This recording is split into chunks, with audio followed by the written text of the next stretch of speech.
All right, let's go ahead and get started today. My name is Janae and I'm with NAC and the Consultants Training Institute. Before we get started with today's Around the Valuation World webcast, I want to go over a few housekeeping items. First, to obtain CP credit, you must answer all the poll questions that pop up on your screen during today's webcast. If you have an AVW subscription, you'll see the CP certificate on your nacv.com portal within 7 to 10 business days after today's webcast. If you don't have a subscription and you're interested in getting CPE, there is a link there to subscribe, or you can contact our member client services team at headquarters, and we'll be happy to help you with that. With Around the Valuation World and Around the Valuation World International, we try to cover all the hot topics that are happening in the industry. Within the 2 hours that we have, we don't have enough time to go over all the information that's available. So there are links in the material for you to click on if you want to get some more information about some of the other topics that are available. If you have any questions during today's webcast, please feel free to use the chat feature or the Q&A feature in Zoom, and we'll be happy to address those questions for you throughout the show. And with that, I'm going to turn the time over to Alina, who will get us started with the webcast today. Thank you, Shonda, and welcome everyone to our June show. So, as every month, we have a great lineup. During this show, we're going to have Janae Castell, and she's doing the industry headlines with all the information that you need to know that is up to date.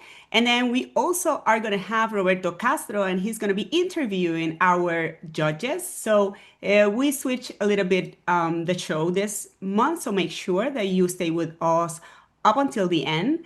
Also, we are going to have James Ewart interviewing Allyn Needham, and they're going to be talking about discount rates for lost profit, why so many different rates.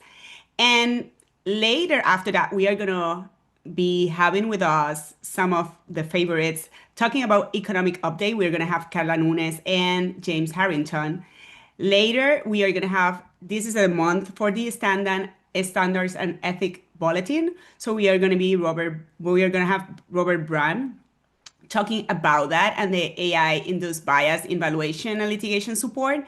And at the end, we are going to have our Allyn Zipp, and he's going to be talking about what business valuation analysts need to know about tax appraisals. So very interesting.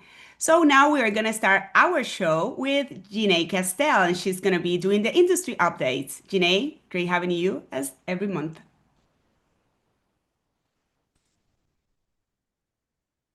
Sorry. Yeah. All right. Thanks so much. All right, we're going to jump right into our slides and our articles for this month. We have an article from the Value Examiner from March-April 2026 by Gregory Reagan and Stephanie Daniel on fraudulent conveyances disguised as legitimate estate planning, how to recognize the difference. We also have a couple of articles, actually 3 today, from the Business Valuation Update. The first is the SDE Market Method, User Beware. The next is BVR Power Panel, a fault line emerging in valuation practice. And the final BV update article is Readers Flag Gap and Jump in Real Estate DLOC Data. We also have an article from Mercer Capital Value Matters, Valuation Date Discipline. And then to round out our industry updates segment, we've got 2 quick read articles. The first being Discounting Losses to Present Value in Personal Injury Cases, 3 Methods to Discount Lost Income, by Allyn Needham, who will actually also be on the show a little bit later. And then Leveraging AI in Business Valuations, Practical Applications, Ethical Boundaries, and Defensible Practice. So let's jump into it. The questions that we're going to answer and issues we're going to highlight today are fraudulent conveyances can be affected with legitimate tools. Consider if you should use price to SD multiples, normalization adjustments, how far beyond comparability is too far. PPI did not publish data for 2023 and 2024, but does this make the database unusable? A clear understanding of valuation date discipline is essential for compliance matters. Court decisions have highlighted 3 methods to discount lost income. And how can you leverage AI to improve the quality of your work without compromising ethical obligations or defensibility?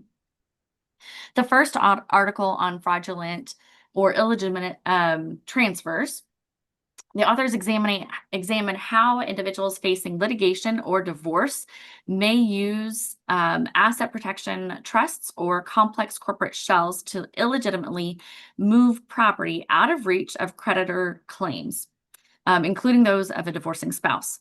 Most states have adopted the Uniform Fraudulent Transfer Act or its updated version, the Uniform Voidable Transaction Act, UFTA or UVTA. UVTA lowers the burden of proof for creditors to a preponderance of the evidence rather than clear and convincing evidence. Furthermore, the UVTA emphasizes that a transfer can be voidable even if there was no specific intent to defraud, such as when a transfer leaves a debtor insolvent. To assist in identifying financial schemes disguised as legitimate estate planning, the article outlines 11 badges of fraud. These badges, while not dispositive, in isolation are indicators of potentially illegitimate transfers. They include transferring assets to an insider, such as a relative or business partner, the debtor retaining effective control over the property after the transfer, and transfers being concealed. So violating even a single badge can be enough for a court to invalidate a transfer. The authors emphasize the importance of jurisdictional rules and rigorous factual analysis when evaluating whether a transfer is truly valid.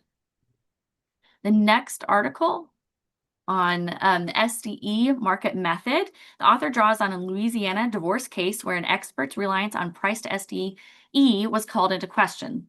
The author states he does not intend to disparage what he calls the price to SDE method. I would call this a specific multiple under the completed transaction method, but I think this is a semantical issue and can be set aside.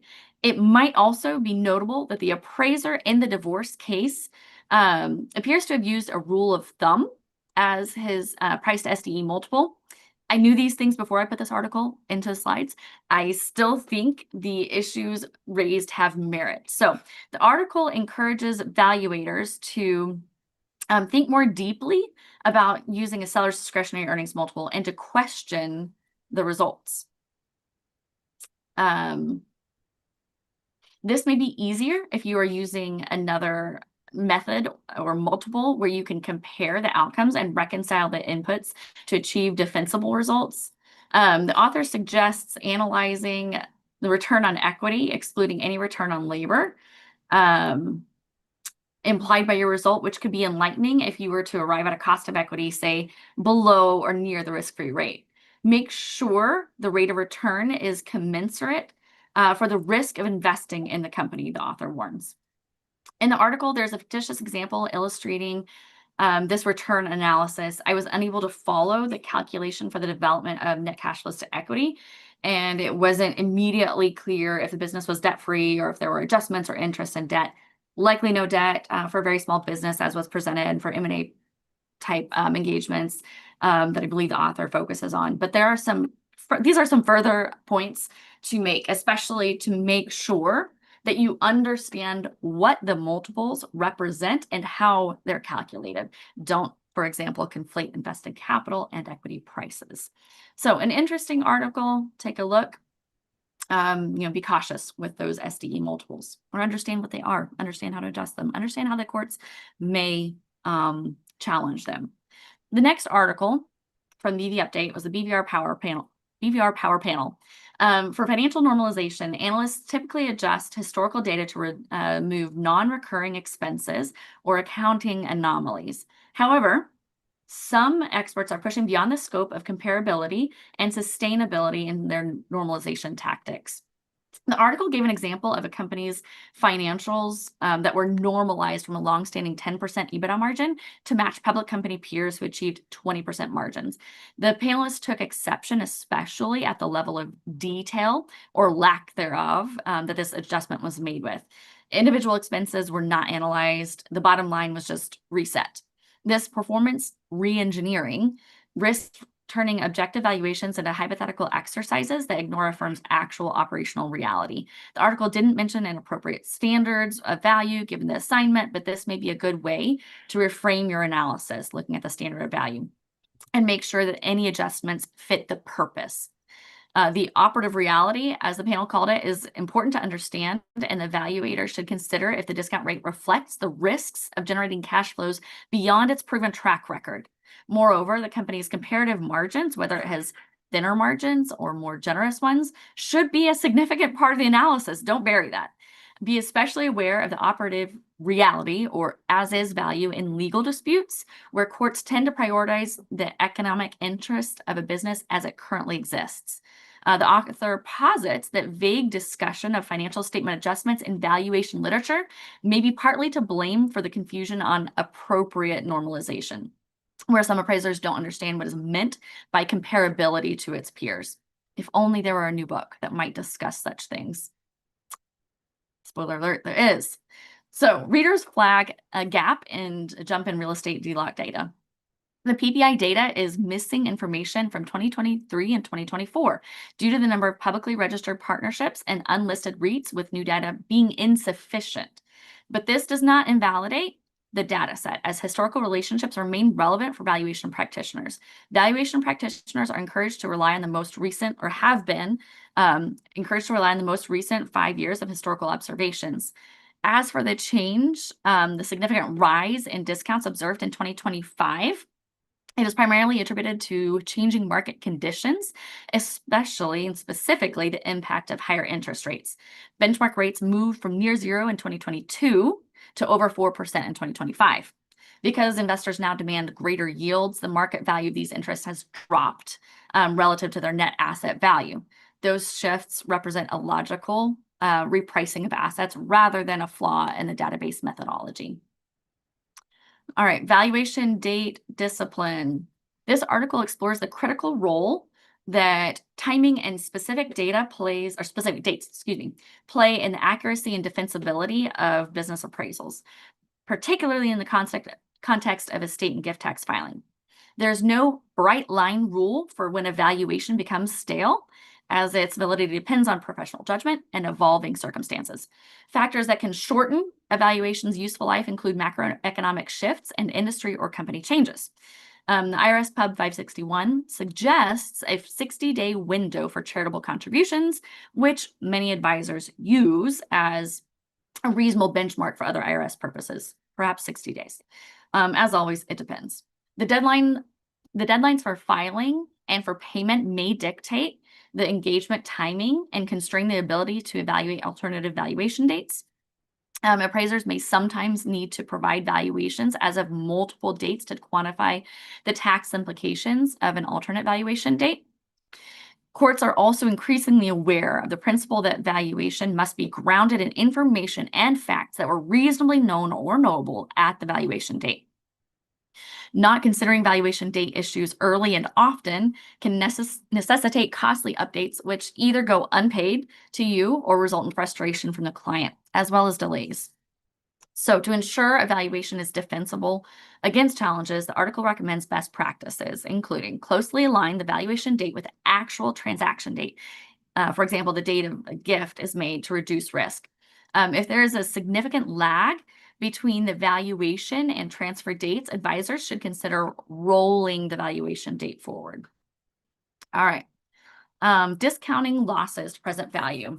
This is the Allyn Needham article, so I'm glad to have him on. He examines the legal and economic frameworks used to calculate the present value of lost income in personal injury and wrongful death litigation in order to accurately adjust future damages into a single lump sum present value. There are 3 established methodologies for calculating the present value of future lost income: the total offset method, the case-by-case method, and the below-market discount rate method. They were specifically highlighted by the U.S. Supreme Court case in Pfeiffer and further discussed in Culver v. Slater Boat Committee. The first is the case-by-case method, which utilizes nominal rates, meaning the expert predicts all wage increases, including inflation, and discounts the resulting income stream using estimated market interest rates. In contrast, the below-market discount method uses real rates, which are values from which inflation has been removed. While mathematically different, both methods should yield very similar results if performed correctly. The total offset approach is a simplified method based on the assumptions that the rate of wage growth will exactly offset the interest rate available on safe investments. Because these factors are presumed to cancel each other out, the expert does not need to project further future increases or convert them to present value. Instead, they simply multiply the current wages by the number of years the plaintiff would have worked. The legal standards for which method to use varies by jurisdiction, so make sure you discuss with counsel what calculation you should follow. For example, Pennsylvania generally requires the total offset method, except in medical malpractice, and Michigan utilizes nominal growth rates but requires statutory discount rate. Okay, our final article, gonna breeze right through this. Artificial intelligence is transforming the field of business valuation. How should you use it to improve the quality of your work without compromising ethical obligation or defensibility? Well, for one thing, AI is a force multiplier, not a replacement. AI should be viewed as an accelerator of certain workflows for things such as summarizing industry reports, organizing large document sets, performing administrative functions, which allow the valuation professionals to focus on more high-value work like critical analysis and exercising professional judgment. Speaking of professional judgment, you cannot delegate human oversight and verification because AI can produce authoritative sounding but incorrect or biased output. AI must be treated as a starting point or draft. And practical safeguards are essential. Defensibility depends on transparency and those safeguards. Maintaining confidentiality over convenience is paramount. Vigilant data governance, written AI policies, proper training, tool vetting, and approval, and retention of work papers will preserve credibility and strengthen the quality of your practice. Retain enough work papers such that you can explain how AI was used, etc. So at the end of this, I've, as always, got some links for you. Peruse those. I'll grab the questions in the chat and throw it back to Mel to get to the judges. Thanks so much. Thank you, Janae. Thanks for being here. And great stuff as always. All right, I'm going to get right to our next segment. Our next segment is one of the most popular segments. It's with our judges. And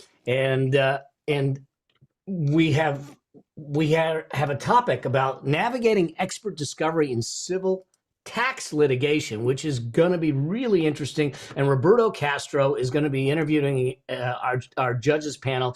Roberto, are you there? I am here. Can you hear me? All right. I can hear you. Excellent. I'll let you take it over, my friend. Great. Thank you so much. Good morning, Judge Flack. Good morning, Judge Yates. Morning. I hope you can. Good. So What am I chopped? Am I chopped liver here? Oh, well, I heard you. I heard you. So yeah, absolutely. Judge Yates, thank you for joining us. Well, today's discussion is motivated or prompted in part by an article that appeared in Tax Notes. And Tax Note is it's a very good publication, and this is dated November 25th, 2025. And it's entitled Expert Discovery in Civil Tax Cases, the Basics. Even though it's the basics, I think there'll be some good information here that experienced practitioners can use.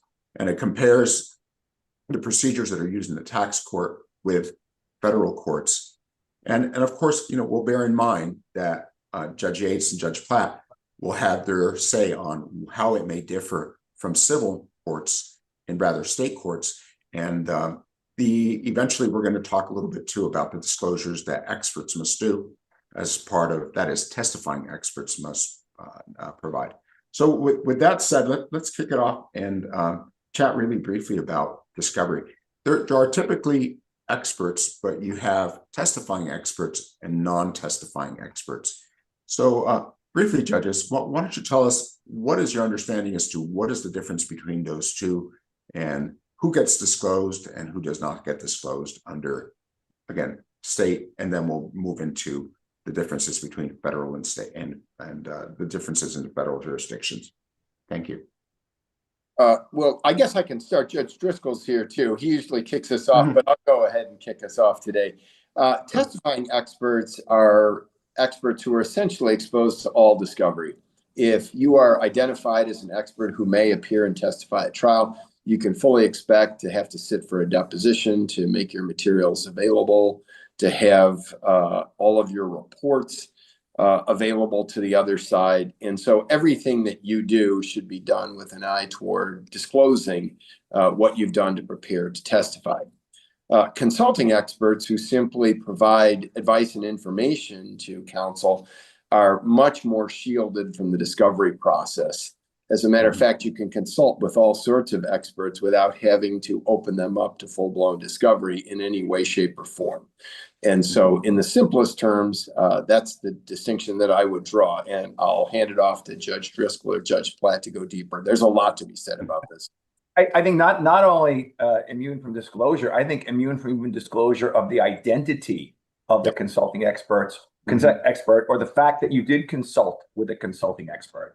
I would think that would be part of the attorney's work product because it discloses her thoughts and mental impressions with who she's consulting. But as Judge Yates said, it's a different kettle of fish altogether when that expert is even potentially going to testify at trial. So retaining counsel needs to be very careful that you don't want to have somebody that you've hidden all along suddenly saying, right before trial, oh yeah, well, I had this expert on the sidelines, and now I'd like to. Now they're going to actually testify, even though I didn't disclose them earlier. That could be problematic. Could even result in the preclusion of that expert who has now morphed from consulting expert to potentially testifying expert.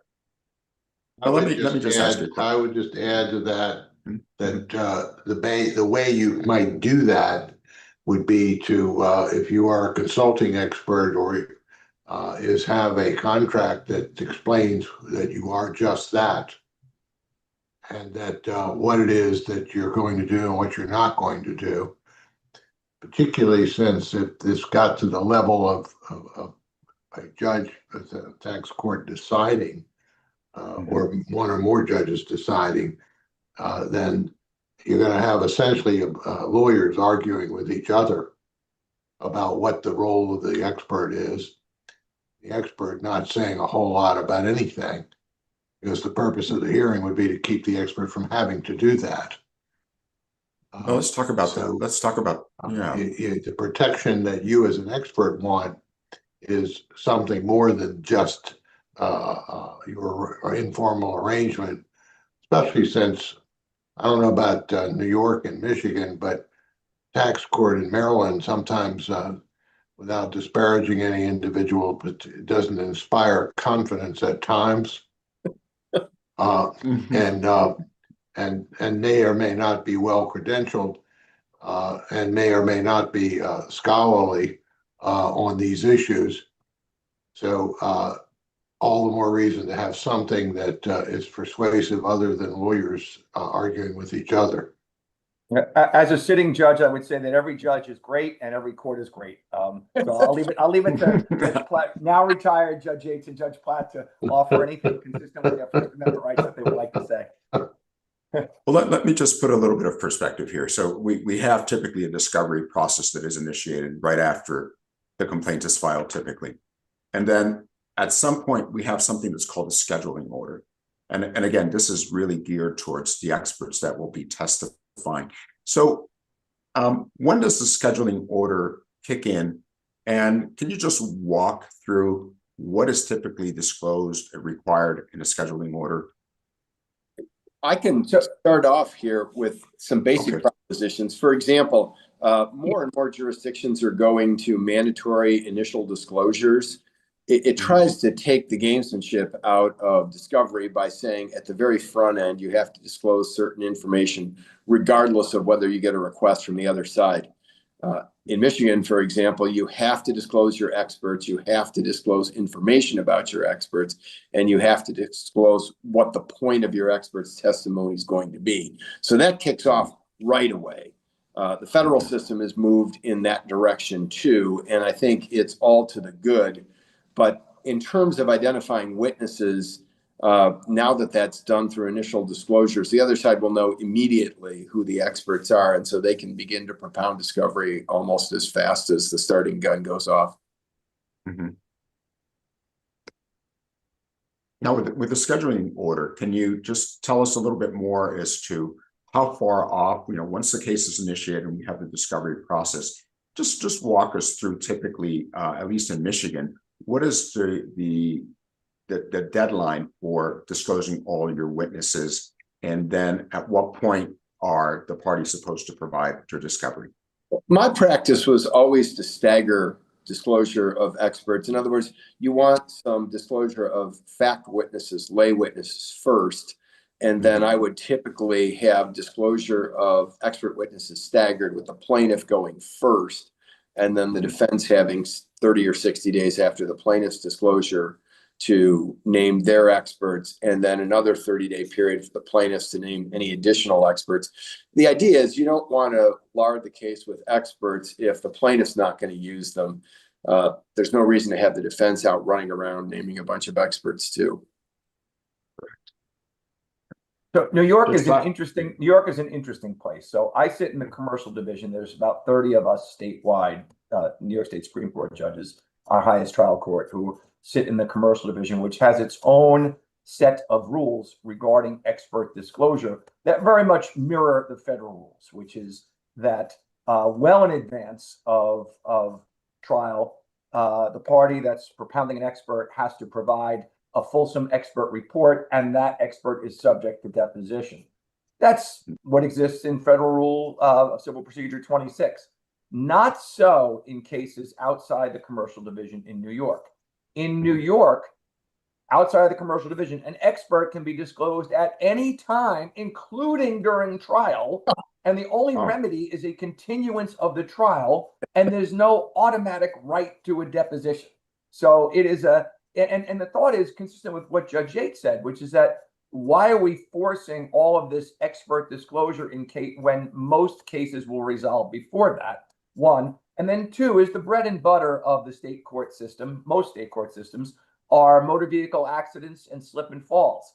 If you are forcing a plaintiff, who typically is financing the case herself or himself, to finance an expert on top of that well in advance of trial, perhaps with the asymmetry of resources, that might lead to cases that should be brought not being brought or being resolved at a lesser or diminished rate that a plaintiff should be getting. So those are the thoughts that are there. But again, in the high money cases and the business cases that dominate the commercial division, it is very much consistent with the federal rules and the Michigan rules that Judge Yates has talked about.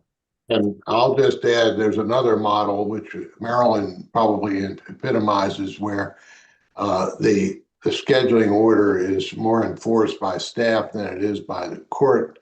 The court itself, the tax court itself, is stocked with they're not paying a whole lot of attention, mostly because these cases settle, almost all of them settle out of court before any hearing takes place, and that's so the judges are not well known. The lawyers, however, who practice in Maryland before the Maryland tax court is a very, very small group.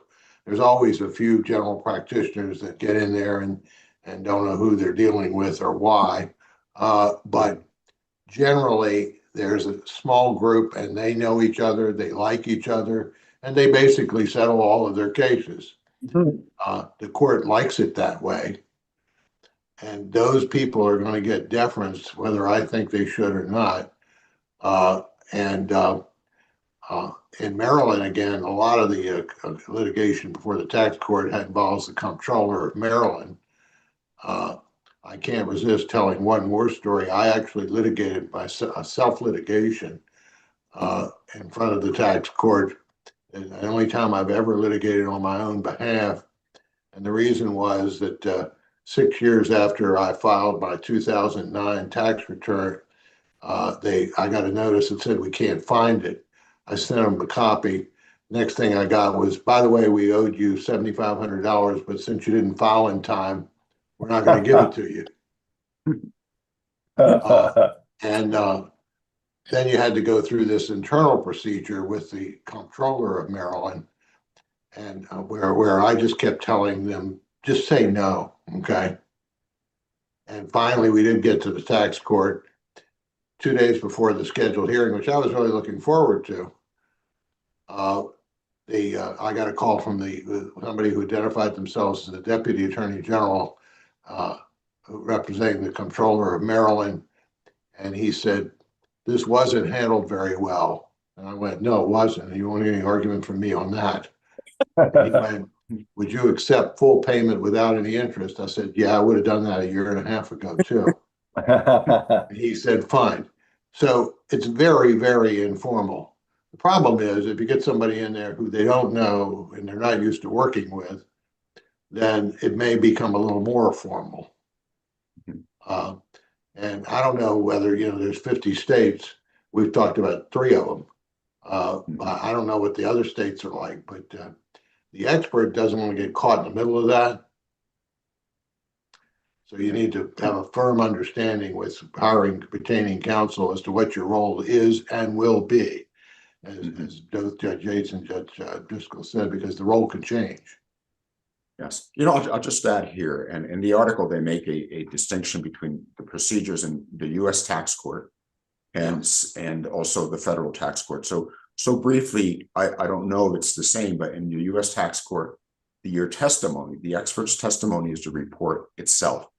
If somebody wants to depose that expert, then they have to get file a motion with the court to have that person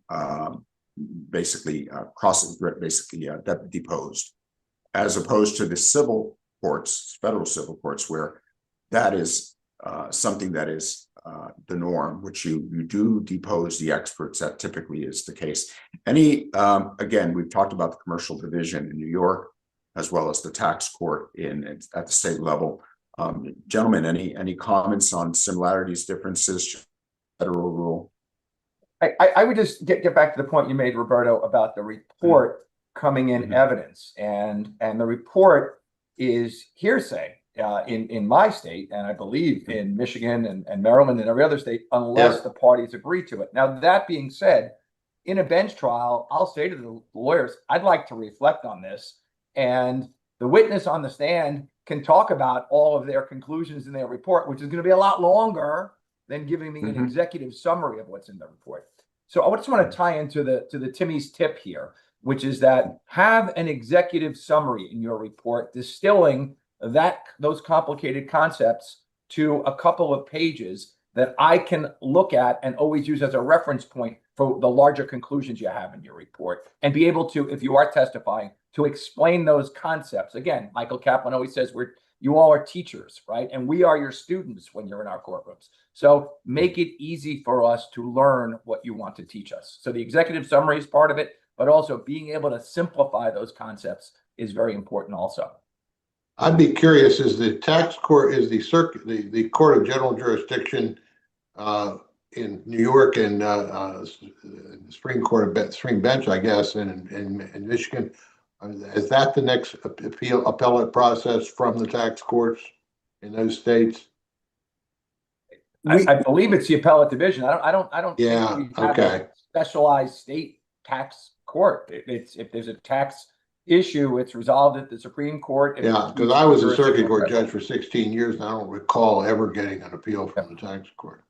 Yeah, in Michigan, we have a tax tribunal, and it's an administrative body, and the appeals from the tax tribunal go directly to the Court of Appeals. And so Okay. I saw a lot of those in the Court of Appeals when I was sitting there.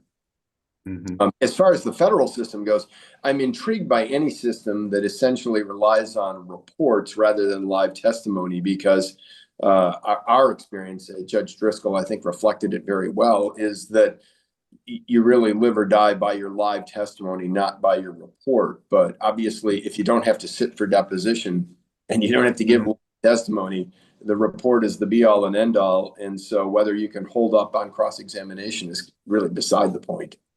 Yeah.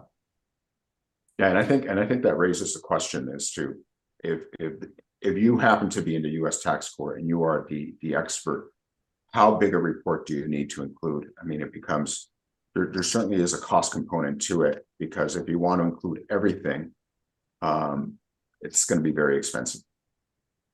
Well, there's no leeway. Yeah. As consumers of expert reports, I think all of us would say that a report should be comprehensive, but it shouldn't be overwhelming. I mean, I really like Judge Driscoll's suggestion about an executive summary, because the volume of reading we all have to do is almost indescribable. And so it may be the most brilliant report in the world, but if it's 450 pages long, not going to word. I'm just not. Right. Well, In the words of a running- dear judge friend of mine who's since passed, he said, "I'll look forward to reading this after the trial." Or we can introduce a concept to the 450-page report. Is there an executive summary available? Right. Absolutely. Now we're running a little bit short on time, but just a few final points. The article makes some mention as to, again, the experts will provide your CV. Your CV will have articles, prior information, such as when they testified. If it turns out that the expert is not really up to date and updating their CV, tell us how do you deal with that? Because ultimately there's the potential that that person may be disqualified. At what point does that become an issue for you if they're not updating their CV on a regular basis? Question is always the prejudice to the side that is challenging the expert. So if you didn't put on the latest conference you went to in the last year, you're probably still going to be allowed to testify, but it also shows something very important. It shows a lack of attention to detail and a lack of potential respect for the court. So I would suggest every expert update their CV, certainly annually and perhaps semi-annually, and perhaps even better, right before testifying, because there's no real prejudice of adding the conference you went to last week or the certification you just completed a month ago. So keep your resume updated because it shows attention to detail. Also, as a matter of tactics, you got a really good case. Why are you trying to keep secrets? Throw it out there, whether you have to or not. Sometimes you have hiring, not so much the experts as hiring counsel is arguing about whether they have to disclose the relationship or the opinion or anything else when it would be it'd be in their interest to do that. You've got a really strong case. Yep. Agreed with everything my colleagues just said. Perfect. Well, gentlemen, I want to thank you all for sharing your thoughts and your views. Again, this is the article that we refer to as Expert Discovery in Civil Tax Cases, the Basics. It appeared in Tax Notes. If you Google it, you'll find, and it's basically a November 25th publication, you'll find that information right there. So again, thank you so much. And I pass it on to you. Roberto, before you go, who is the best Yes. guitarist of all time? Who's the best guitarist of all time? Boy, I think Mark Knopfler is one of the better ones. Yep. So I do like him. Certainly Pink Floyd. He's an amazing guitarist. So it's there we go. Yep. All right. Thank you. Thank you. Thanks so much. Take care. Bye.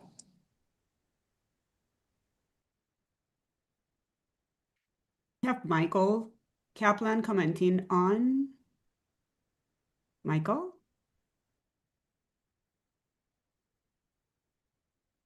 I don't know if he's here.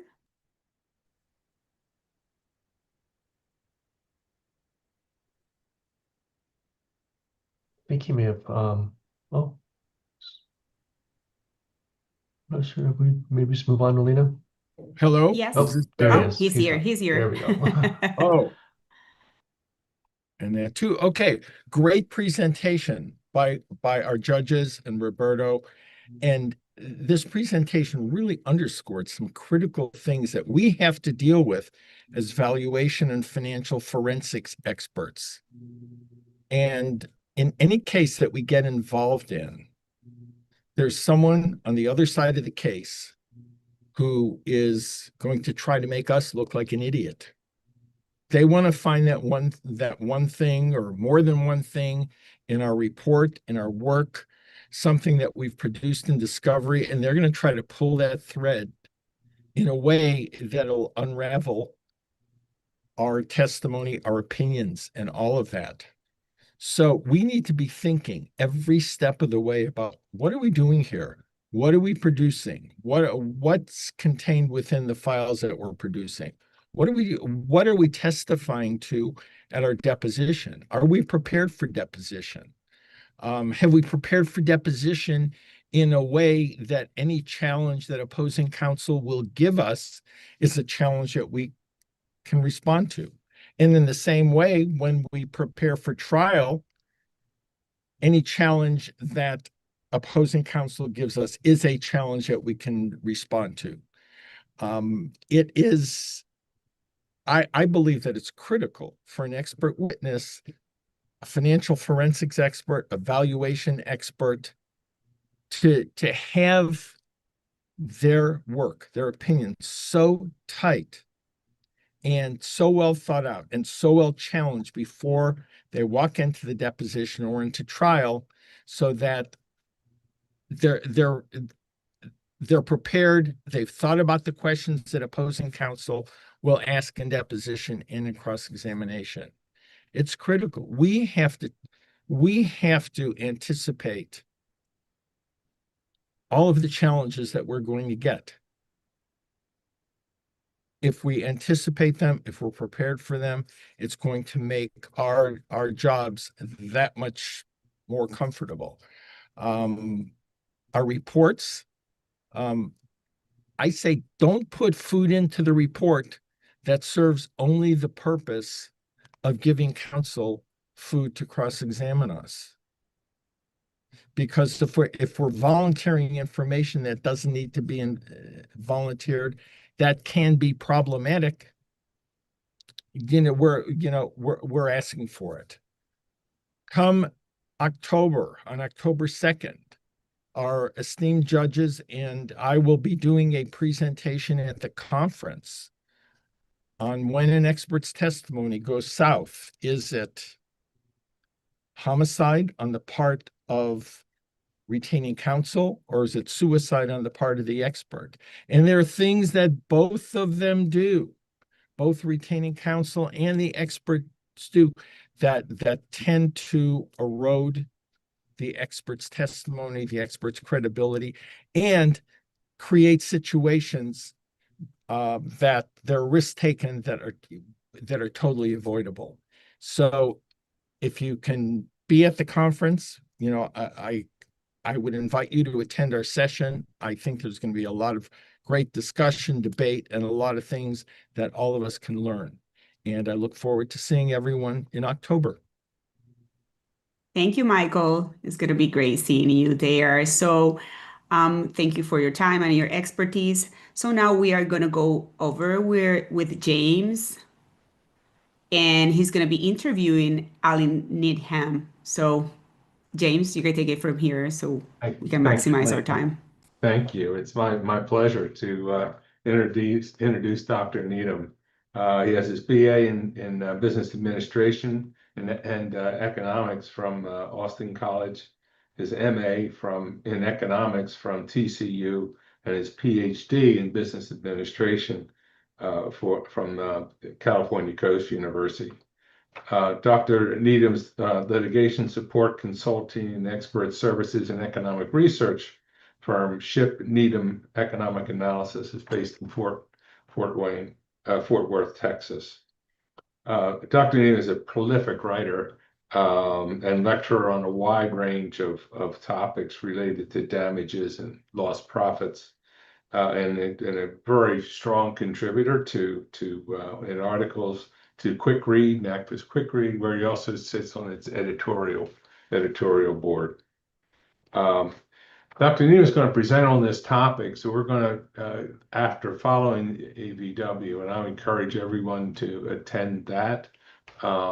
It's really going to be eye-opening. We're going to give you a sample of what to expect in that. But I wanted to start first of all by welcoming you, Allyn, to the show, and thank you for taking the time being here. Appreciate it. In your evaluation article from June of 2024, which was titled "Discount Rates for Lost Profits: A Question of Fact and Appropriate Approach," which, parenthetically, I recommend that everyone read because it's that good and lays things out very, very well. You mentioned at least 3, possibly 4 different interest rates in deriving lost profits. The risk-free rate, the risk-adjusted rate, and the business risk rate. So, what's driving these different rates? Sure. One thing is the courts. Let's just be honest. You'll find out in the webinar this afternoon that the courts have always looked at a risk-free rate. We'll talk more about Supreme Court decisions, and as they talk about these, whether it's in bankruptcy or whether it's in personal injury, then you have a base to work from. Now, many of us that work in this field will understand that business risk that you just talked about should be considered. And so we start to build on top of that using many of the tools that come from business valuation. But because the Supreme Court has not addressed interest rates, we turn to a Circuit Court of Appeals case called Energy Capital, versus the United States. And it says it's okay to use a risk-free rate, but it may also be appropriate to use a risk-adjusted rate. And then you start going to experts and they say, well, what is the risk adjustment? Well, you can put a WACC in there, weighted average cost of capital, or you can go with an ordinary business risk, or you can go with a company specific business risk, and you build on top of that based on the facts. So you can see we start at a base and then it just expands out all over. Well, so can you give some specific examples? I know there were several cases that you had gone through in your article that provided the base for each of these different interest rates. Yes. Can you give maybe a little bit of background on where those, what led to the different interest rates, and I know that you also emphasize that it's fact specific, just like much of everything else we do. Yeah. In both lost profits, damages, and valuation in general is fact specific. Can you just elaborate on that as well? Sure. And I'm going to go back to the Energy Capital case real quickly. If you use a risk-free rate, the risk-free rate is defined by law, by court decisions. Mm-hmm. So it is definitely set by law. But if you go beyond that, then it has to be the facts of the case. And as an example, in the article, the interest rates that I reported from the cases I reviewed, 1.45%, which was a 1-year risk-free rate, up to 36% in another case. And that has to do with the age of the business. Were they just getting started, and therefore there's more risk than a business that had been going for 20 years and had plateaued and they're throwing out the same margin of profit every year? Are they in an industry that is expanding? Go to AI, go to chip makers, things like that. Or are they in one that may be declining? And you look at some of the streaming services, and with the loss of some membership in some and others, you see why the mergers are taking place, because the value is going down. So you can see that if an injury comes to those and you're looking at, okay, what is the risk of being able to generate the profits that have been lost? For a new company, it can be pretty high. For a mature company, it should be less. And so therefore the rates are adjusted. Gotcha. So change it up just a little bit with often there are transactions where there's guaranteed minimum returns or preferences built into the operating agreements or the stakeholder agreements. Is that a rate that could be used? So let's say that there's a minimum guarantee of 8% or a floor, 8% floor. Yeah. Is that a reasonable approach? Well, because I'm an economist, I'm going to give you an economic answer. Good. It depends. Yeah. So the thing is, it depends on the way that the documents were written. I have seen a number of cases where that was the discount rate, 12% rate of return, 10%, depending on that. That's what people looked for when they put the money in there. And after all, isn't that what the equity, the cost of equity is what was the expected rate of return. So the courts say, okay, you can use that, but there have to be limitations because some things can be at an extreme. And so therefore, again, it goes back to the facts. Was it reasonable for someone to assume that, or did somebody sell them a bill of goods and that really was never going to happen? And so that's where the courts look at those. But yes, if the document was drawn well and everybody expected, let's say, a guaranteed 8%, but we're going to get something above that, then you're going to be able to use that as your discount rate. Could you clarify also for the audience, and I think you're also going to cover this in your webinar later, can you distinguish between from when you talk about the differing interest rates, can you distinguish between the business risk rate, which you referred to as often, not, I don't know if you use the word often or not, but the WACC, Yes. to a company specific rate? Sure.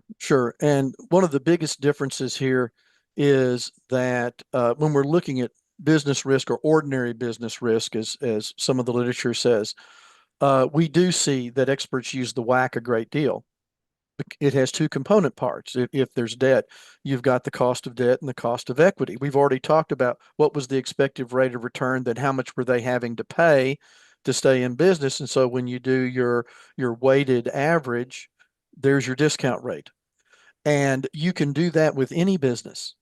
And that's why it's considered to be an ordinary business risk. And it is a number that is quantitative and can be calculated. When we get to specific business risk, we're talking about some of the nuances of the business, of the market that it's serving, maybe even the industry that it's in. And so sometimes that number can either increase or decrease the discount rate based upon what an expert sees for that specific company. And particularly for those of us that deal a great deal with small businesses. And when I say small businesses, anything that has less than probably 50 million in sales, but 10 or 20 million in sales for sure. And I get a lot of them that have 4 or 5 million in sales a year. Then you're going to have small markets that they're serving. Have they been serving them for a long time? Do they have an established reputation? All sorts of things that could allow for even a reduction in the discount rate because they've consistently performed it this way over a period of time. Or I'll go back again, they were just getting started, and even though they look good, say they even made profits in their first year, there's still a lot of risk. So you can see how there's quantitative and qualitative in the company specific risk, whereas with the ordinary business, it is almost completely quantitative. I don't think we've talked about this in preparation of today or in some of the background material, but where does the hurdle rate fit into all of this? Or is there such? Well, I know I was looking for the chuckle, but at the same time, can you really just go into that a little bit as to what the issues surrounding, quote, the hurdle rate are that I don't really think there is one in the lost profits. Now, the one thing, and I'm going to shift gears just a little bit with you. One thing is Justice Stevens wrote in the Till bankruptcy decision, talking about what crammed down interest rates. In other words, the debt you took into bankruptcy, you can renegotiate what the court can determine what the rate is coming out so that the company can survive. And he put the term in there, we cannot have an eye-popping rate that would doom the bankruptcy, the new company to failure.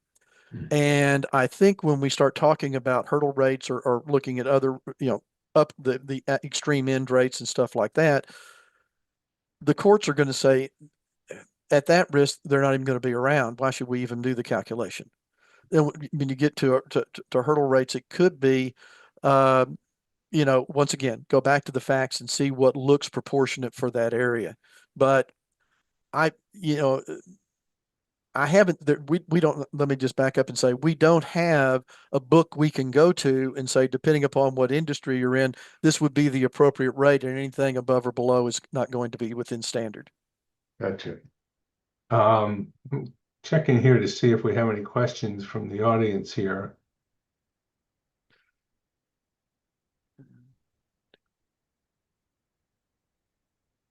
I see one here from Andrew Bernstein. It says, if lost profit damages meet the reliability standard, it seems that the use of equity risk to present value lost profits is questionable.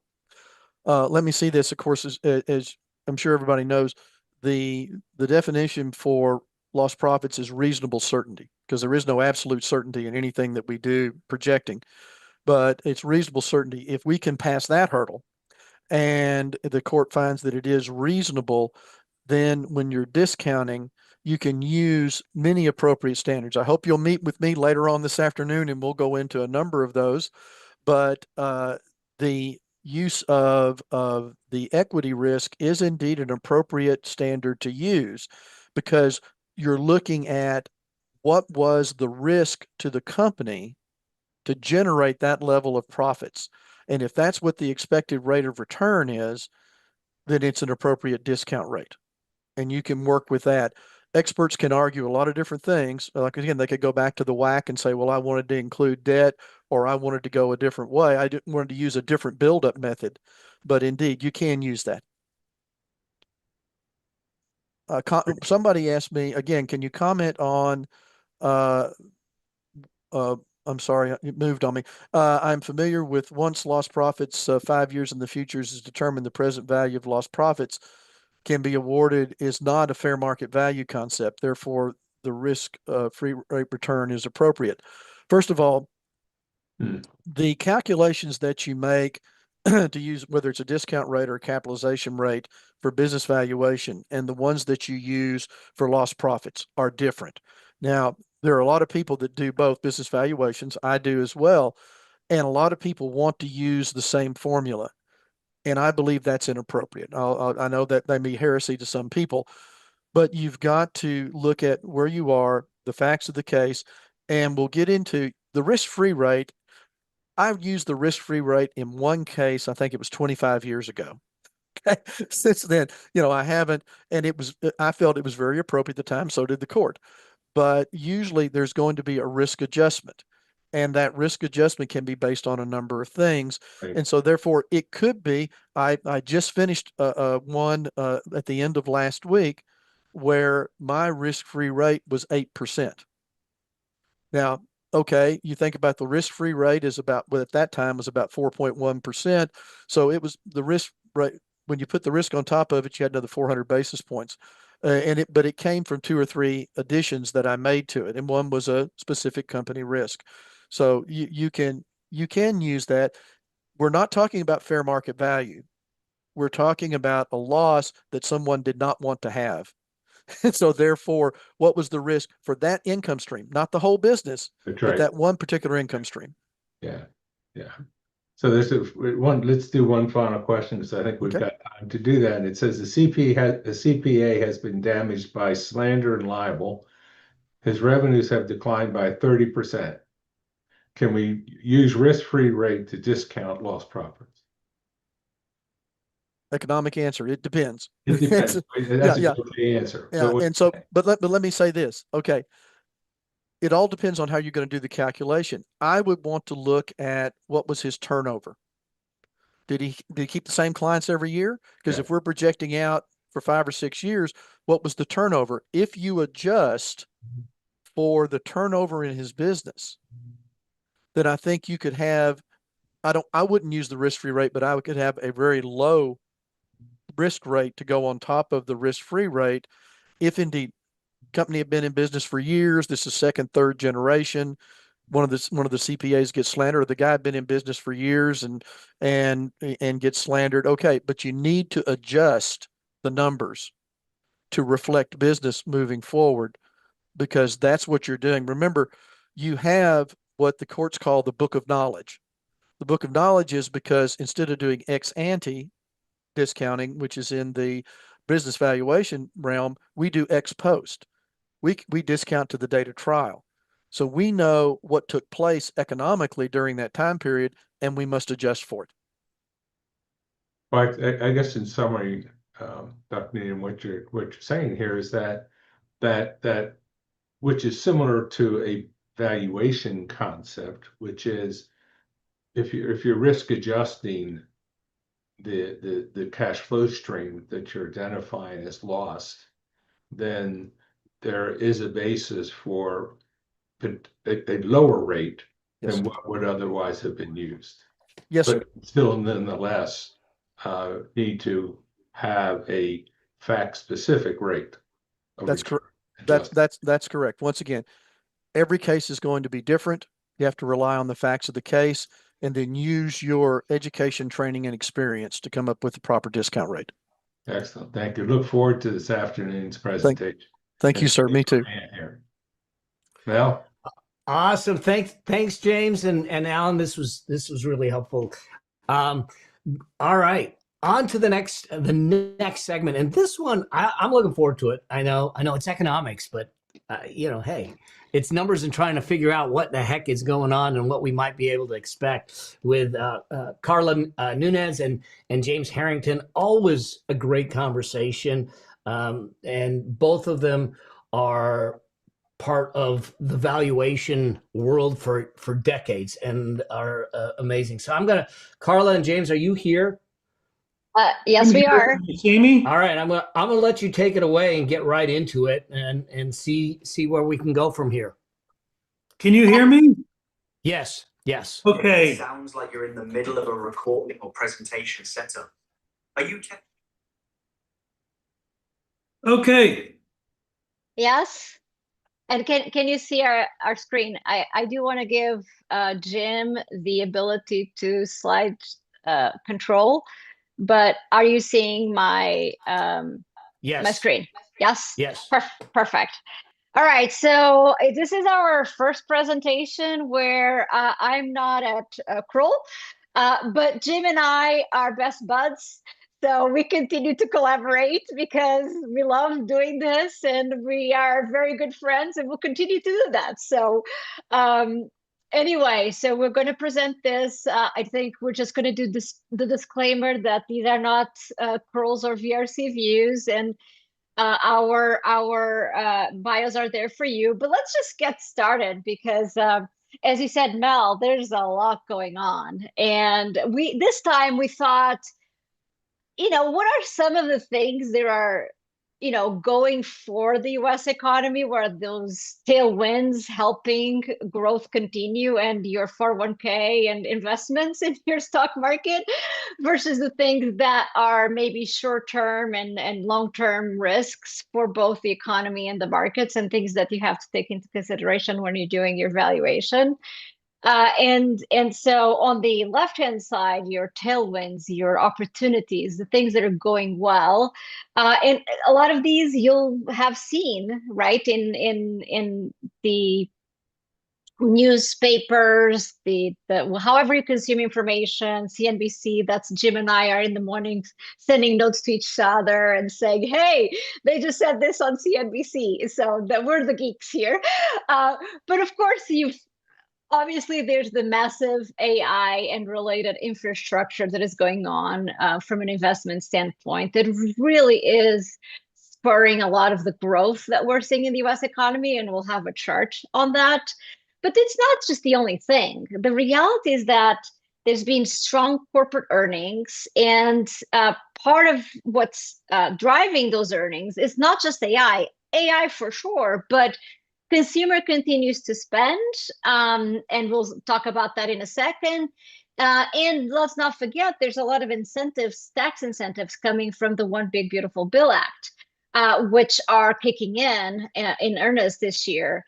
And then, the consumer continues, despite of all the conversations about the K-shaped economy, where the top tier of the income brackets are okay. They continue to spend. Versus the lower income brackets that is struggling. And using credit card debt, for example, but they also had some fiscal support from the One Big Beautiful Bill. So is it based on tips, for example, or the fact that their tax brackets, the withholding had been at the higher rate and that they got tax refunds this year that are able, or at least help them pay for the increase in energy prices, which Jim will definitely be talking about. And at the end of the day, ultimately, US is also very energy resilient. We're not at the same place where we were, in the 70s or the 80s when there was a oil crisis. We're now energy independent. We're actually exporting oil, and productivity gains from AI. All of these are good things that can put the economy really on almost like on steroids, like really growing very fast. There are risks, and those things, if you're doing evaluation, need to take those things into account. And the first one, of course, being inflationary pressures that have spiked. We'll talk about this in a second. There's upward pressure on interest rates, both from the inflation side and on the US government deficits and debt. The tariffs and trade uncertainty is not gone, just because the Supreme Court rejected parts of the tariffs. There are some industry tariffs that are still there, 232, and it seems like there's going to be additional tariffs that will be imposed. And so trying to model that is something to take into consideration and could impact industries disproportionately.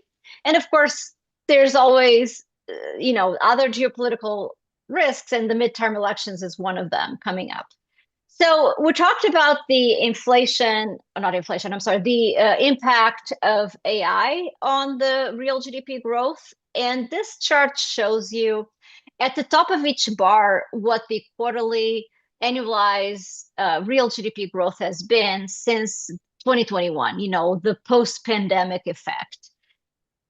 And then each bar is subdivided into the contributions to that growth. So the last bar there in your chart shows you, as an example, how much it was accounted for computer equipment and peripherals. That's the green horizontal bar, that's 0.6%. Then the blue is 0.5%, and what else is there, the leftover, is 0.5%.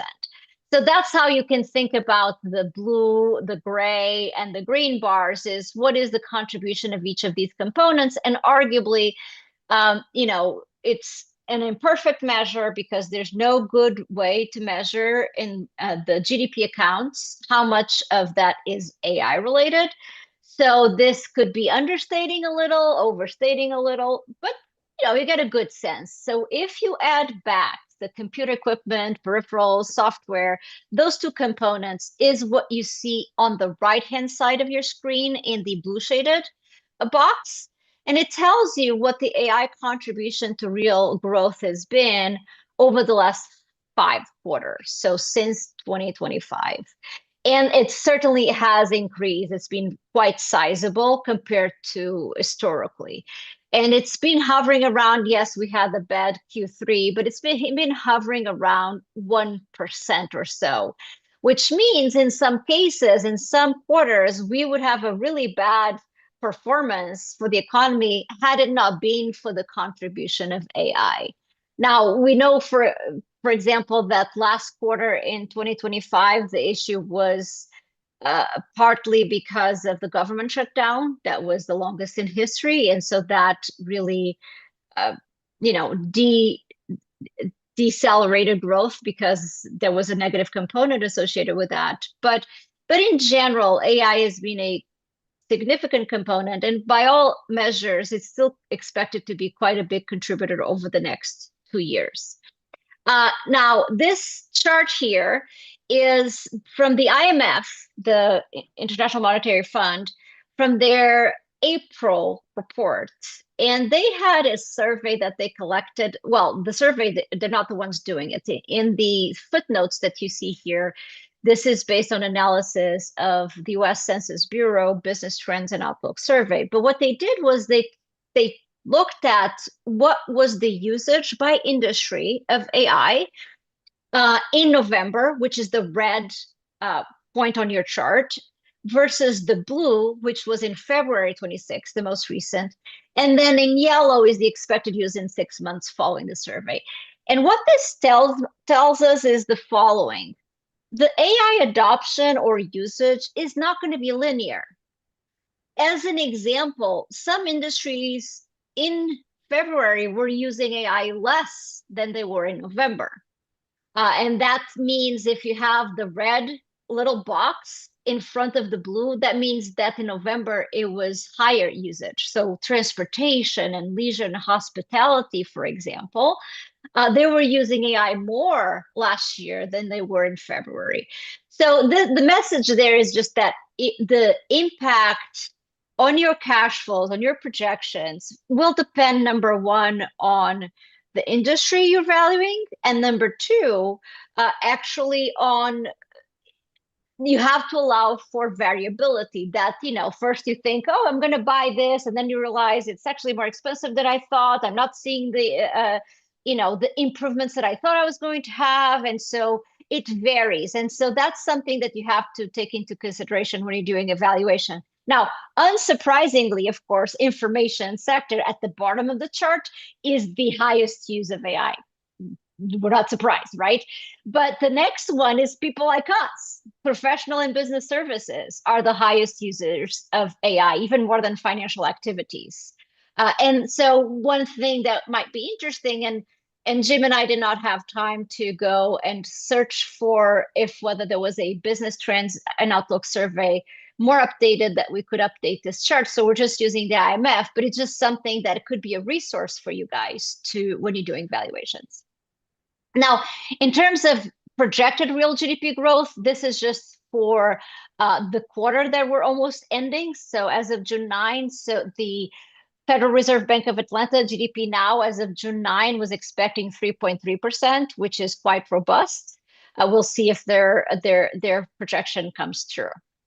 And now we have been on this update back in January here. We were talking about this December of last year. And the picture for the job market is actually a little different than it was back then. Back then, all of the revisions seemed to be negative. And it seemed like more or less on average, jobs being created were around like zero. The economy was not creating new jobs. It was what we call, or at least what the newspapers call, a low hire, low fire environment. And so lately, there's been actually, the last 3 months at least, has been surprisingly more robust than it was being seen late last year or even early this year. And so what this represents is what the markets were expecting, which is the blue bar, how many jobs were expected to be created for that month, and we take this out of CNBC. Then the green bar is what was reported initially. And then the orange bar or salmon pink, whatever this color is the revised. And the revisions are still quite large. But the last 3 months, if you take out February, things have actually been more positive than people thought. And so that scenario of like we're entering into potentially a recession is not borne by the data here. Now, the Fed, the central bank for the United States, does have a dual mandate, and they have to look at the job market, and they have to look at inflation when deciding their policy interest rates. And of course, the inflation picture is much worse than what we were back in December. And partly, of course, we know when the coordinated military operations between, U.S., Israel, with Iran, and all what it unfolded from the Middle East. And of course, we know Middle East, maybe now this will be very positive for the inflation picture, which is an expected agreement that was announced last night. And it seems like there's going to be a signing of an agreement between the United States and Iran on Friday. the risk doesn't go away, but certainly may put less inflationary pressures. But right now, what we're seeing is that there was a big jump in overall inflation for the United States. Now, what this picture shows you is the overall inflation number we call the CPI, or Consumer Price Index. That's the green line. And that jumped in May to 4.2%. Now, the Fed prefers a different measure of inflation, which they call the personal consumption expenditure index, or PCE index. And that has a month lag, but it's still, you see still a jump back in April. And so this is not a good, omen, unless you think that it's all about gas prices and food prices, but then the rest is going to go away. Now, what we see then, if we look to extract the volatile energy and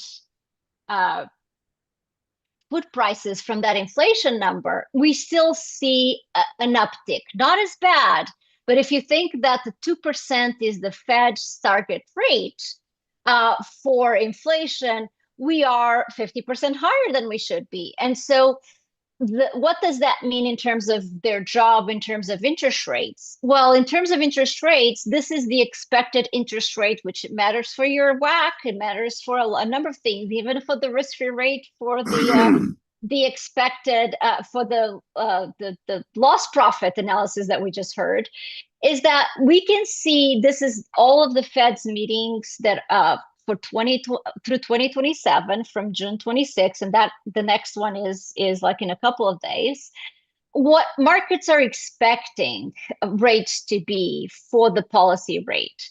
And back in January, which is the green line on your screen, this is what markets expected. They actually expected about like a rate cut, at least one, maybe two rate cuts by the end of April.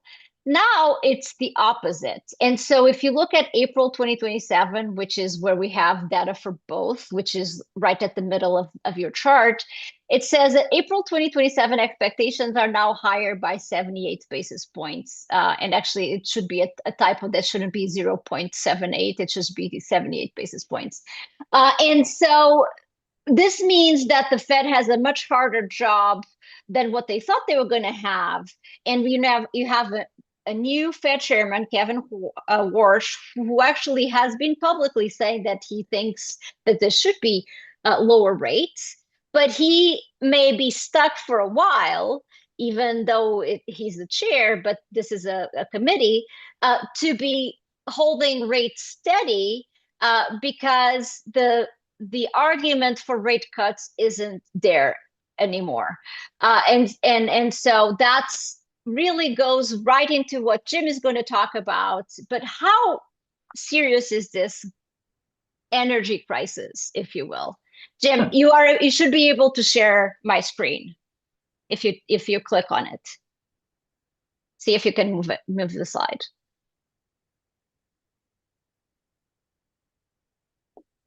I'm trying. Okay, let me do again. It says here that you have slide control. Jim Harrington is here. Let me do it again. Why is there always a technical difficulty with Jim Harrington? So, are you able, if you click on this? I'm looking around for the thingamajig. Do you want me to just move to the next slide and you can talk about it? Yeah, move to the next slide. Okay. All right. Okay, thanks, Carla. Sure. Always a technical problem with Jim Harrington. I don't know why. I think it's just a coincidence. Or maybe I'm technologically inept. Who knows? Thanks, Carla. That was great. There's been a lot of scary headlines out there about oil prices, and we know that oil is the sort of the driver, the engine of any economy. And when oil prices go up, which is primarily what that engine needs, everything gets affected. But if we look at real prices, in other words, inflation adjusted oil price per barrel in May 2026 dollars. So I put everything in terms of May 2026 dollars since January 2000 and took a look at that. And so this might help explain why, as Carla said, consumer spending's still up. Okay.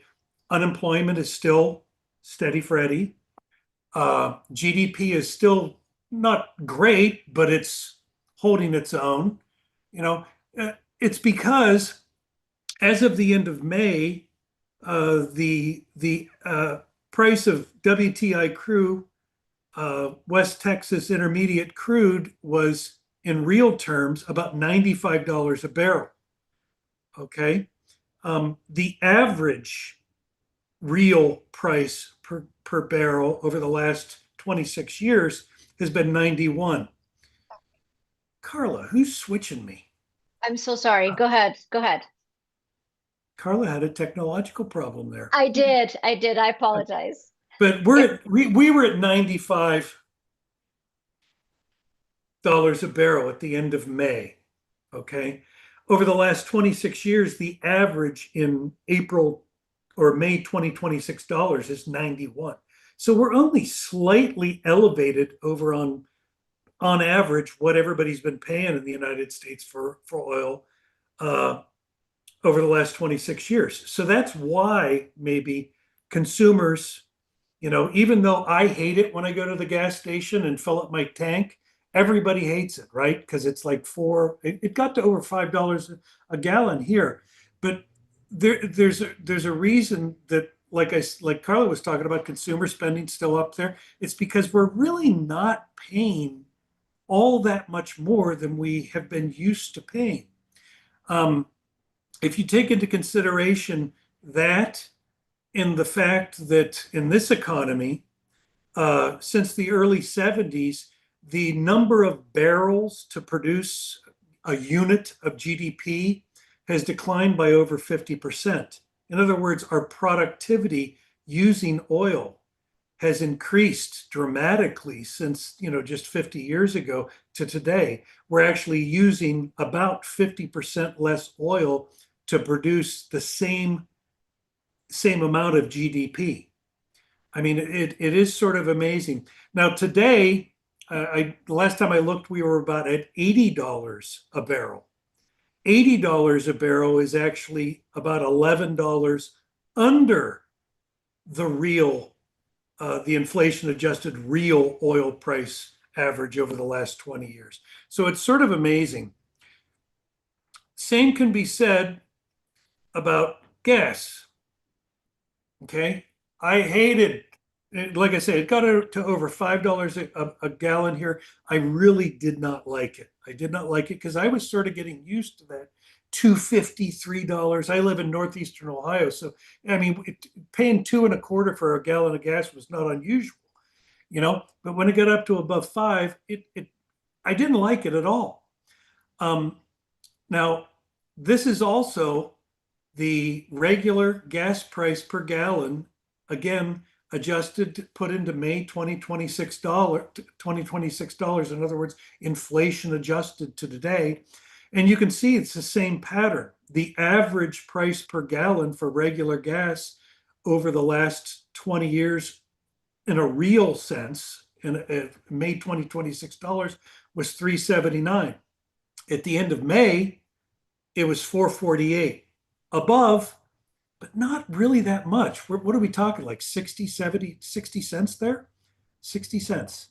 And Jim, Ukraine was worse, right? In real terms. Yeah, Ukraine got us up to $5.57 in real terms. Now, the all-time high was back there in June 2008. It hit $6.21. That was when the world was falling apart. The low, of course, was COVID. If you remember, I didn't point this out on the previous slide, but the price of a barrel of gas in, I think it was June of 2022, it got down to I'm sorry, April of 2021, during the height of COVID. It was $22 a barrel. It was the lowest it's ever been. So at the end of May, it was 448. I just checked AAA. AAA puts out the national gas price average. It was last time I checked this morning, it was 407. So just in the last week or so, just in the last couple of weeks, we've dropped about 10%. And I do expect that to continue. You have to consider with oil, what has happened here. I don't think people really appreciate. We took out Maduro, and Venezuela has the largest proven oil reserves in the world, bigger than Saudi Arabia, bigger than anybody. And now they're sort of our friend. Okay. As a matter of fact, they're shipping most of their oil up to Louisiana and the refineries in the Gulf to be processed. And whereas before, for the last 15, 20 years, they've really, even though they sit on top of the largest oil reserves in the world, their output, they really haven't taken advantage of it because their economy has just been a basket case. And so they really didn't take advantage of it. Now, since we took out Maduro, their production has about doubled. Okay. And they still really even haven't scratched the surface. So my prediction, and remember that disclaimer, these are Jim and Carla's opinions only, is that I think that we've still got $15, $20 to go in coming to a reasonable price for oil. And I do think we're going to see national gas prices with a 2 handle again, probably sooner rather than later. By sooner, I don't mean tomorrow, 3 to 6 months, whatever. But this, as Carla was talking about, Kevin Warsh just got appointed to the Fed. And he's always, he's stated he wants to lower interest rates. Everybody wants interest rates to go down, right? Everything would be cheaper if we have, but he's sort of stuck, as Carla said. Those last prints for the inflation CPI coming out at 3.9%. A lot of that was due. I mean, that was a big jump. A lot of that was driven by energy prices, but the market did sort of discount it, as I do think the new Fed governor he'll put himself into sort of, if I were him, I'd put myself into sort of a wait and see, because the core is still steady Freddy. The core inflation, which excludes energy and food, is still steady Freddy. So if most of the big jump was caused by energy, and now we've got the supposed Iranian peace agreement fire and everything, if oil comes down and other prices come, gas prices come down, I think that he's still going to have to wait. But I do think that, I think some people have gone from two 25 basis point declines this year expectation to maybe 1 or even maybe 2 increases this year. Me, and this is just Jim Harrington's opinion, I think it's most likely no changes this year. That's just my opinion. No changes. And Jim, so what does this mean for stock markets? Yeah. Stock market, incredible. I hated looking at, here's the Dow. I hated looking at my 401k and IRAs and all the other stuff after the Iran conflict began, because the Dow dropped almost 8%, 7.8%. It was down 6 percentage points year to date on March 27th. But since then, it's up 10.5%. But that was June 10th. Today we are up. We're up 8% year to date instead of the 3.9% on the Dow, just with the increases since June 10th. It's now June 15th. And let's look at the S&P, because I think we only have a couple more minutes. S&P, same story, got hit hard, but it's up 14.6% from the low after the Iran conflict began. And today it is up about 10.6% instead of 6.2, just in 5 days. And the NASDAQ is really the story because of all the AI stuff. It is still driven. The NASDAQ is still driven by, those tech stocks, chips. And I mean, has anybody looked at AMD lately? God, that stock's like on fire. It's just not the story of NVIDIA, but look at AMD, look at Intel. I mean, it's just incredible. But the NASDAQ got hit the hardest. It was down 8.3%. It was down 10.5% year to date, and it's low on March 30th.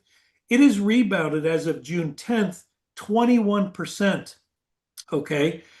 It was up 8.3% on June 10th.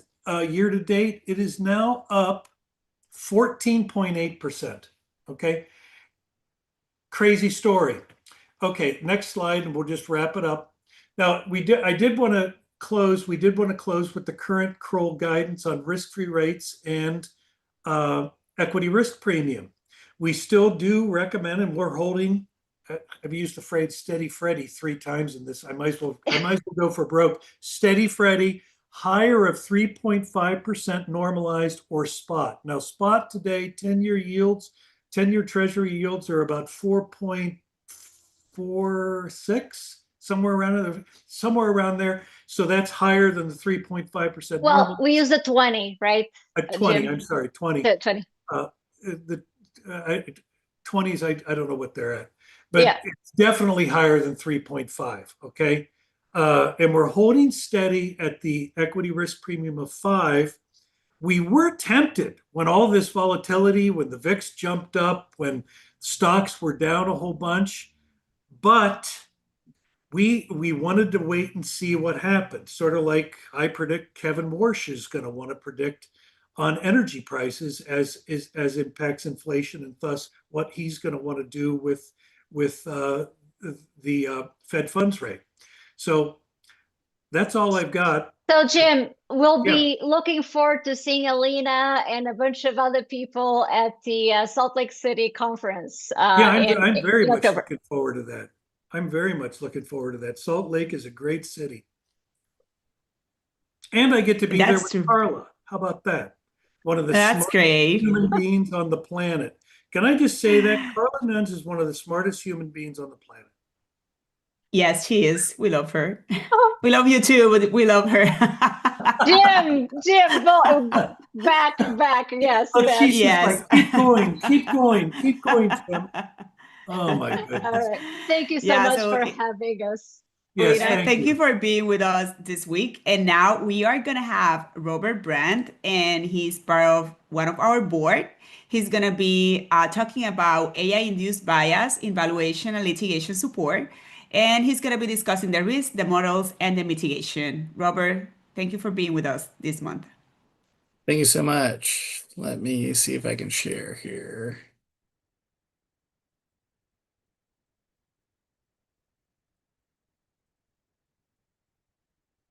All right, so I'm gonna run through these slides, and just to give you a bit of a background, I've been using AI in the valuation process for probably a year and a half now, and wanted to see which of the models was most biased, and also think about the best way to use them kind of in practice. And I think some of the lessons learned here are things that kind of everyone knows.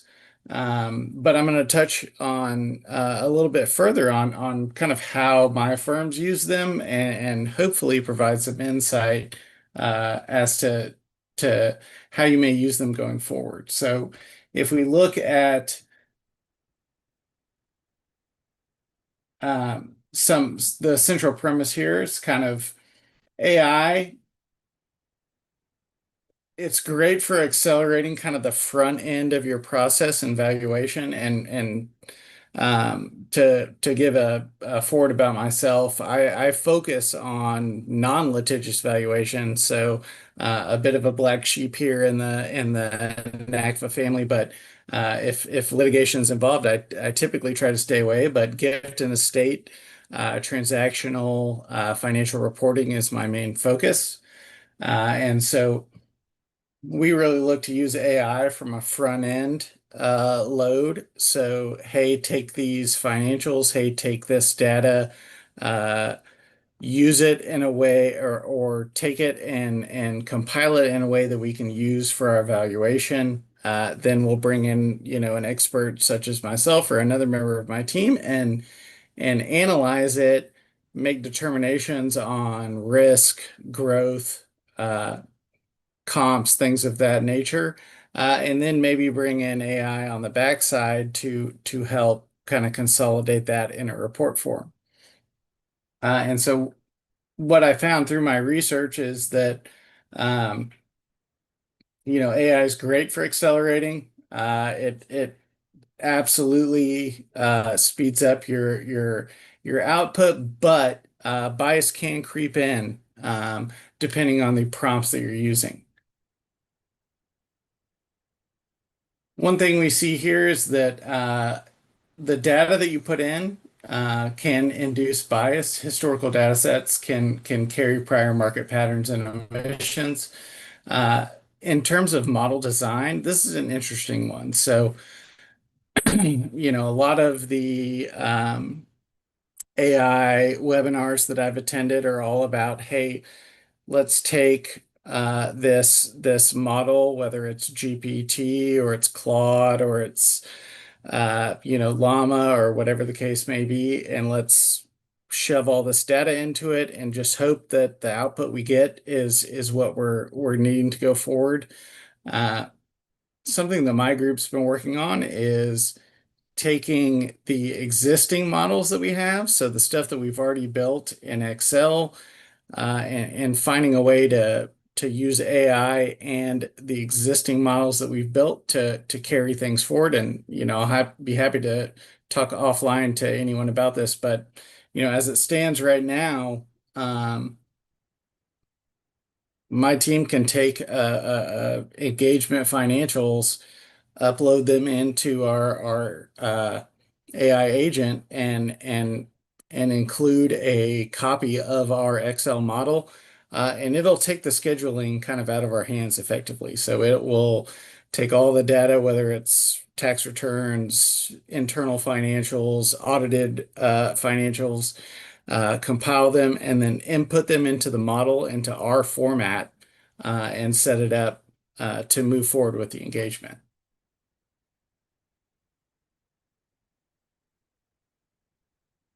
So bias can move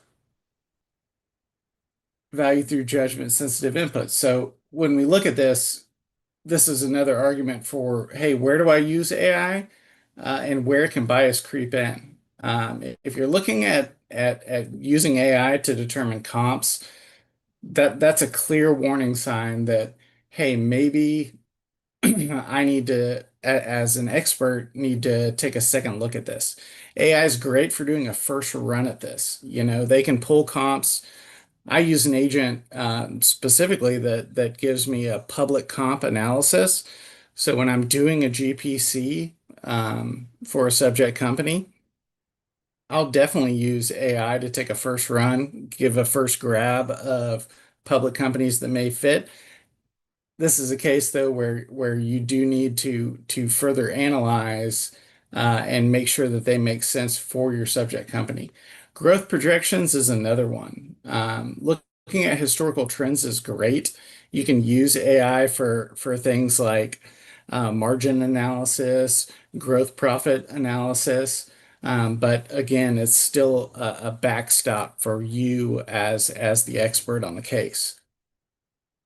Discount rates and industry analysis. I find that when it comes to determining a discount rate, that's not something I'm comfortable lending over to AI right now. That being said, using AI to source, like for instance, to throw a line to Jim, who was previously on here, if I'm doing a buildup, I use Kroll. One thing AI is great at is sourcing all of the data that Kroll pulled for your buildup analysis. I've used that before and been able to to pull the actual source links for my buildup method when I'm using Kroll to determine the discount rate.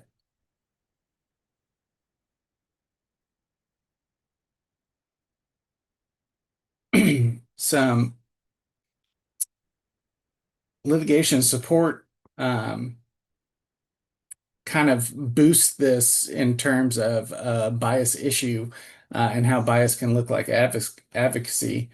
A lot of times, if you're using prompts, and we get back to this kind of prompt talk, how you build your prompts and how you construct your prompts can really be a key determinant in the bias that you may see in your valuation. So AI, a lot of times, if you just take something directly from your client and input it into AI with the data that you have, you may produce outputs that appear to validate one side versus challenging the premises. And a way to kind of get away from that or counterfactual it is to ask AI to argue the opposing side. And that may reveal some of the bias in your initial premise. So let's take a look at some of the benchmarks here, looking at the various models available. So we looked at, and this is slightly aged based on the data, but looking at pure bias from a fairness perspective, DeepSeek R1 had the lowest bias in reasoning intensive fairness benchmarks. It's a great for reasoning heavy tasks, but again, no model is totally bias free. Copilot, surprisingly, or GPT-4, so not the current Copilot, which can kind of fluctuate between using GPT and Claude, but very strong from a bias standpoint. Claude 3.5 Sonnet, again, very strong. And then if we look at the last two, which are the Meta and the Google, they did not test strongly from a bias perspective. So if you're using AI for any kind of contextual analysis, this is kind of a good table to use to determine, hey, here's where I may need to kind of look a little bit deeper into something. So from a model capability standpoint, different models perform differently across kind of the fairness dimensions. I'll take this moment to kind of talk a little bit about what I've seen in my firm. So we use Claude as well as Copilot. I've found through kind of our agent building process that Copilot works best when in reviewing and when looking at it from a grammatical standpoint. So if you're taking a report and saying, hey, check this for both spelling and grammatics as well as, professional writing. And then you can back it up by saying, hey, take a look at this from a background of a purpose for gift and estate tax reporting. It does very well with that. From a modeling perspective, it does not do well. Claude, I've found works significantly better. As I've said, we have an agent that can effectively take a client's financials, input them into our model, and kind of do the associate level work, as it were, from a standpoint. That being said, from a bias perspective, you still need an expert to go in and make decisions on risk, make decisions on growth rates, make decisions on comparable companies, things of that nature. So is AI helpful in speeding up your process? Yes, absolutely. Do you still need a person there kind of steering the wheel? Yes, absolutely. But what model you use does have a bearing on how effective and how expedited your valuations can be.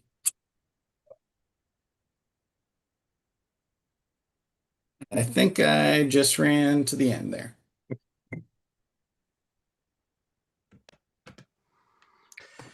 Thank you, Robert. This discussion is just fascinating for me. All the things that we have going on with AI and how it's just changing our world, and we need to be careful with it, I think. So I appreciate it. Awesome. We're on to our final segment with our friend Allyn Zipp, who's going to be interviewing Allyn Zipp, talking about what business valuation analysts need to know about tax appraisals and everything. Allyn, welcome, and it's time for you to bring this one home. Thank you for being here. I'm trying to share the screen, and I don't know what I'm doing wrong. It's shared. We can see it, but we see the actual slide deck itself. If you go in presenter mode, let's see what happens. Am I not doing it right? I don't know how to what it. There, now hit that. Hit Right. Where'd we go? All right. Okay, I'm back to the screen. So up at the top it says from current slide. Yes. There. Click that. Oh, see how easy it is when you read? Oh, but it's still not. There you go. Perfect. Are we You good? got it. Okay. Yep. This is a very brief discussion on a very complex topic. And it's what business valuation analysts need to know about tax appraisals. And my bio is there. I have a master's degree in tax law that's not shown, and that is my second favorite thing when I grow up. I want to do that. But let's talk about tax appraisals and the purpose. Estate tax, you've got to value a business when somebody dies. Gift tax, when you give an interest in a company, especially when family members do this, you've got to establish the value of the gift. Income tax, that's the charitable contributions. That's where you get some issues, and I'll mention one or two if we have time. And another one is to establish value for the built-in gains tax when a C corporation elects to become an S corporation under Section 1374D. In a nutshell, those of you who are not tax people, let me explain that briefly. There is a tax at the S corporation level at the maximum tax rate for corporations for all of the gain when the corporation sells its assets or itself, when the entire corporation is sold. It's all considered built-in gain from the time that the S corporation was elected.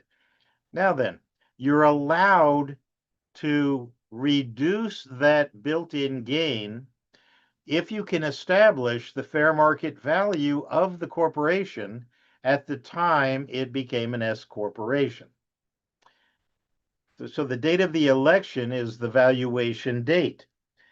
If you get an appraisal to establish fair market value, then you will establish that the built-in gain is limited to the appreciation during the C corporation years. If you don't have that appraisal, then you're going to pay tax at the S level at the highest corporate rate on all of the gain realized. Now, you can get around it. One other thing is to sell it after 5 years. Let's look at the standard of value for tax purposes. For tax appraisals, we use fair market value. It's defined in the Treasury regulations, and I gave you the site 25.2512-1. Also, the U.S. Supreme Court in the U.S. v. Cartwright case from 1973 said for all tax purposes, the standard of value is fair market value.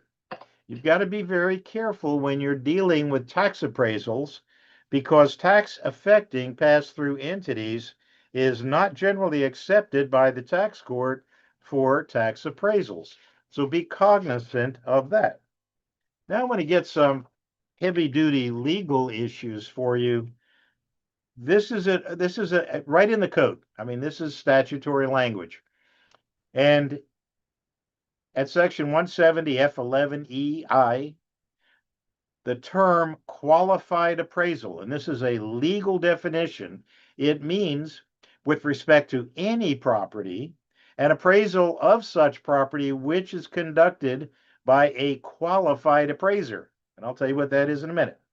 In accordance with generally accepted appraisal standards and any regulations or other guidance prescribed by the Secretary of the Treasury. I want to give you a heads up.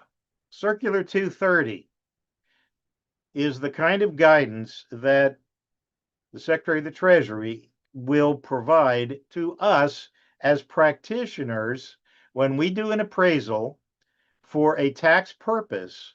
The IRS does an audit, and now we're going to represent our opinion and the client at that audit.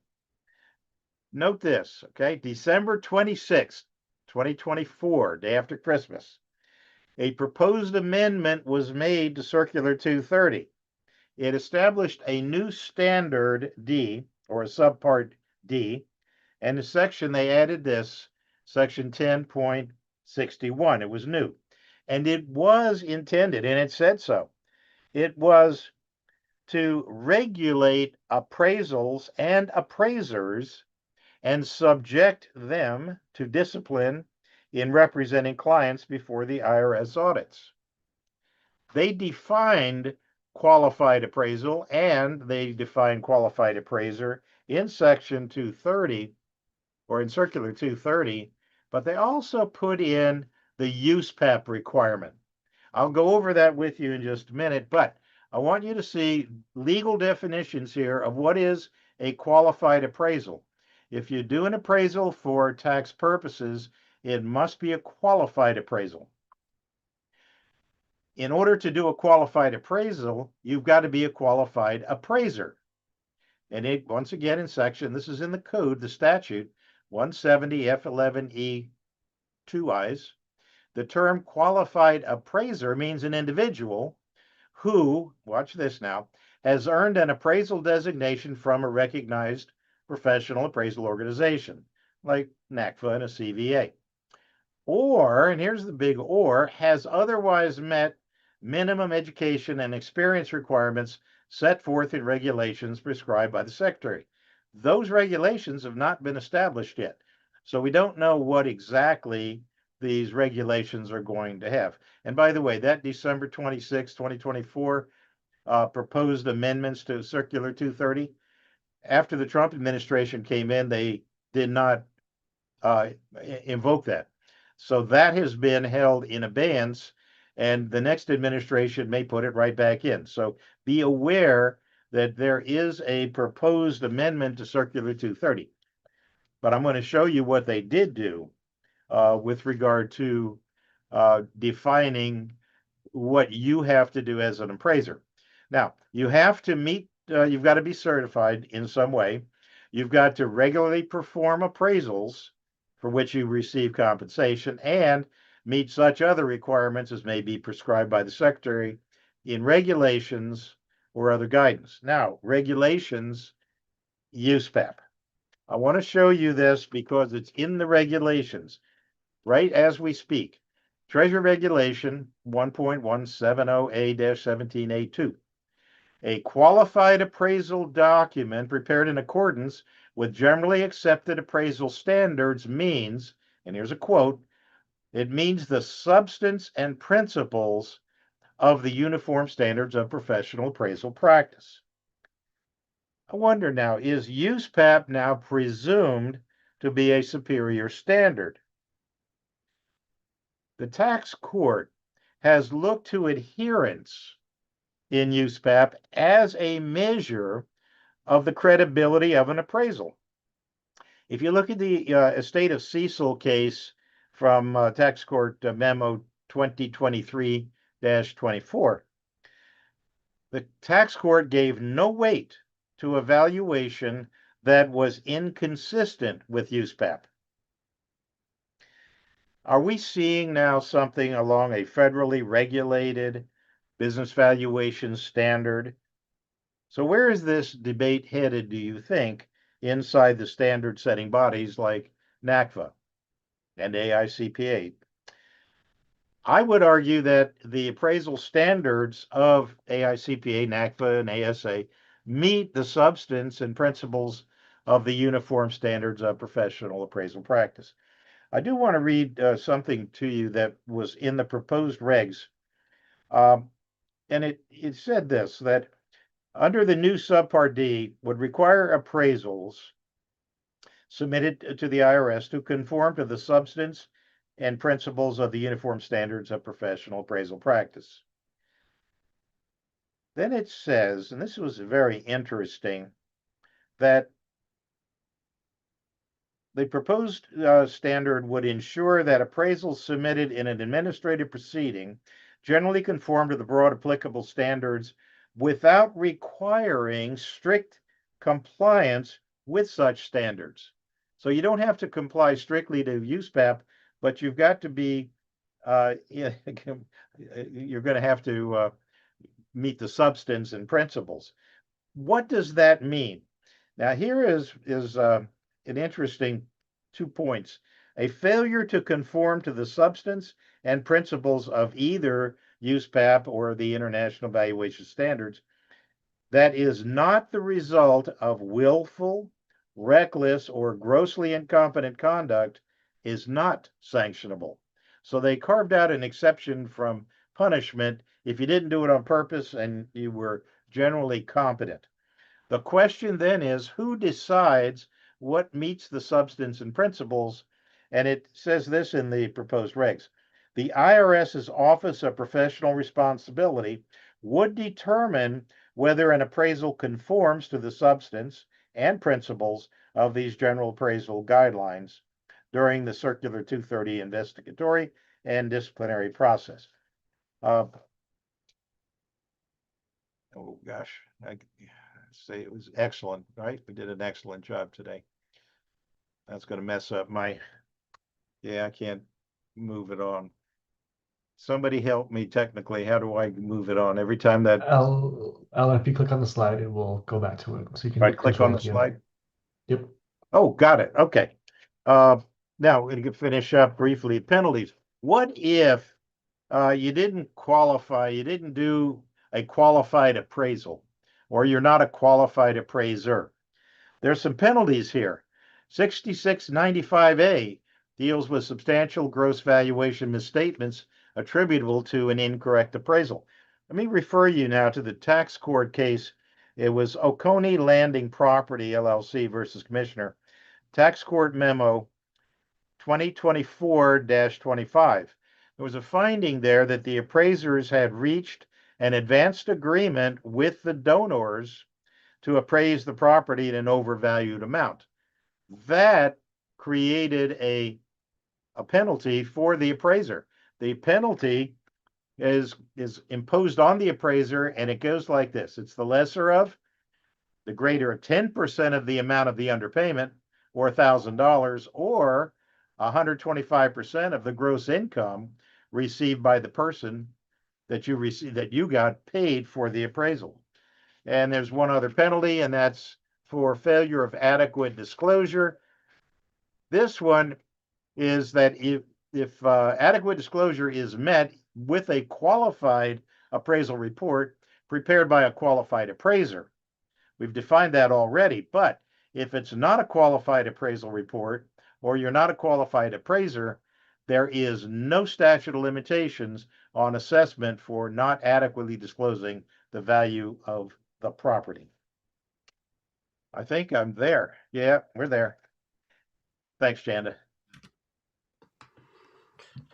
Thank you, Allyn. This is a big deal. I remember when this came out, so I appreciate you going into detail on it.